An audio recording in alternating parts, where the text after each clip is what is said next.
Today I'm just going to talk about storms. The reason being is that we're having storms, turbulent storms, and things are going on all around us. Yeah. And we can't sometimes comprehend exactly what's going on. But one thing we do know, in the midst of the storm, Christ is there. And so I just wanted to speak to you about a storm that I found myself in about 15 years ago.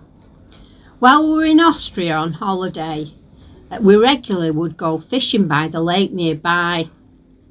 One morning, so as we went along there was about 6 of us, 4 adults and 2 young boys. The youngest was 6 and the oldest was 14 years old. We could sense that the wind was beginning to get up, as it were. And before we knew it, it began to get worse. We got our things together, but what had happened was the wind had become trapped in the mountains, and the thunder roared. The clouds blackened under the torrential rain that came down on us. But it was the wind. As it roared, it tried with all its might to try to force us into the lake. It might be hard to imagine that, but we had to hold on to one another as we felt the pull to stand firm-footed, as it were.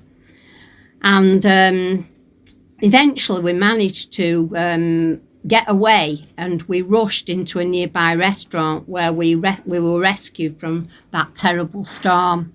Now, this was a storm on land where where the lake was, the mountains were all around, and it got itself trapped in the mountains, and because of that, we felt the force of that. That wasn't even at sea.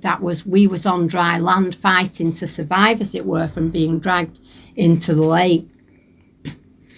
We know in the Gospels there were also storms. There's many storms in the Gospel, but there was a particular storm that just came out from nowhere.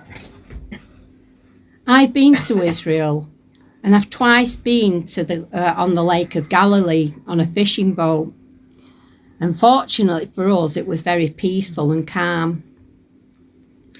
But on this occasion it was. Well, our guide had actually said they call her the lady of the lake Galilee. I'll call her a lady because he said she can be so calm one minute and then the next minute she flares up and you don't know where you are. And this is what happened this particular day in the scripture. It tells us that so I know it's like to be in a fishing boat, and I know it's like to be calm on the Galilee. But in the Gospel of Mark, chapter 4, verse 35 to 41, it says, the day when evening came, he said to his disciples, let us go over to the other side. And leaving the crowd behind, they took him along.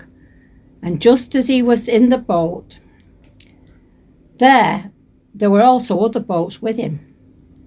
And a furious swell came up, and the waves broke over the boat, so that it was nearly swamped.